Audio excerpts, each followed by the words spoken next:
Handa raw bumalik sa kanilang family business si Agriculture Secretary Francisco Chu Laurel Jr. matapos ipag-utos ang courtesy resignation ng lahat ng gabinete ni Marcos Jr. Si Sheena Torno magbabalita.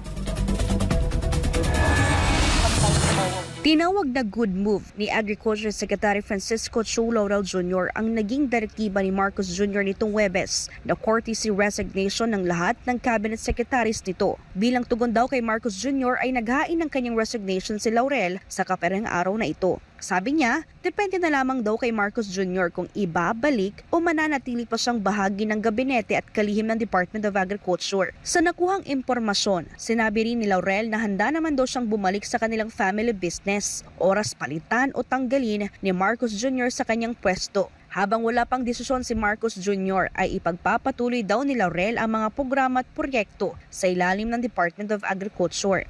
Matatandaan na bago italaga bilang kalihim ng Department of Agriculture si Secretary Francisco Chu Laurel Jr. ay kilala itong bilang isang negosyante sa industriya ng pangingisda at enerhiya sa Pilipinas. Si Laurel ay naging pangulo ng Frabel Fishing Corporation, isang kumpanyang itinatag noong 1966. Ang nasabing kumpanya ay may malawak na interes sa mga sektor tulad ng deep sea fishing, aquaculture, canning, food processing, cold storage, shipbuilding at power generation.